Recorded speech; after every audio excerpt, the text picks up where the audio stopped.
a lamp therein, that there is no error in the will, but only doubt as to the means of success. Else were we as children afeard of night. Thus we have need of not but to consider the matter by wit of reason, and of prudence, and of common sense, and of experience, and of science, adjusting ourselves so far as we may. Here is the key of success, and its name is the skill to make right use of circumstance. This then is the virtue of the mind, to be the wazzer of the will, a true counselor through intelligence of the universe. But, O my son, do thou lay this word beneath thine heart, that the mind hath no will nor right thereto, so that usurpation bringeth forth a fatal conflict in thyself. For the mind is sensitive, unstable as air, and may be led foolishly and leashed by a stronger mind that worketh as the cunning tool of a will.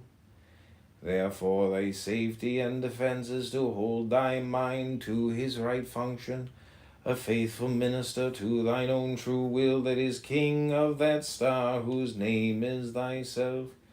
By election of nature, heed well this, O my son, for thy mind passive is rightly a mirror to reflect all things clearly without prejudice, and to remain unstained by them.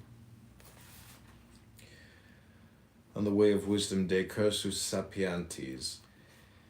Therefore consider this again in a figure, that thy mind is as the marshal of an army, to observe the dispositions of the enemy, and to order his own forces rightly, according to that information, but he hath no will, only obedience to the word of his king, to outwit and to overcome the opposite.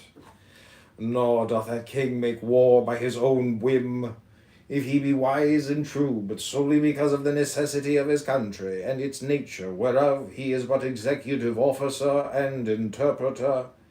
Its voice as the marshal is its arm.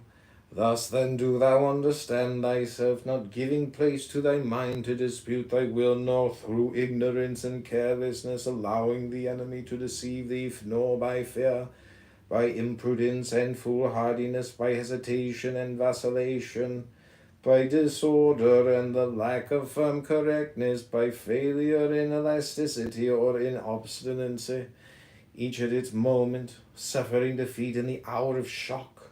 So then, O my son, this is thy work, to know the word of the will without error, and to make perfect every faculty of thy mind in right order and readiness to impose that word as law upon the universe, so mote it be. Unreason, source of madness, when not under will. De ratione quae sine voluntate est fons maniae. Is it not a marvel how he that worketh with his will, and is in constant touch with the reality external, maketh his mind to serve him? How eagerly runneth it, and returneth, gathering, arranging, clarifying, classifying, organizing, comparing, setting in array, with skill and might and energy that faileth never. Nay, my son, in this way thou canst be pitiless with thy mind, and it will not rebel against thee, or neglect thine ordinance, but now consider him that worketh not with his will, how his mind is idle, not reaching out after reality, but debating within itself of its own affairs, like a democracy introspective. Then this mind, not reflecting, not reacting equably and with elasticity to the world, is lost in its own anarchy and civil war, so that although it work not, it is overcome by weakness of division, and becometh coronzon. And unto these words I call to my witness the madness of the soul of Muscovy, in this year X333, 13 of our aeon that is ended.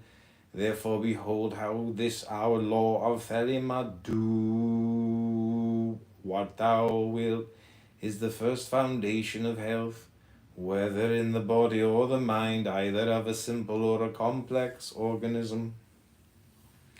And truth which may not be told to a woman, de veritate quam feminae non dicere licet.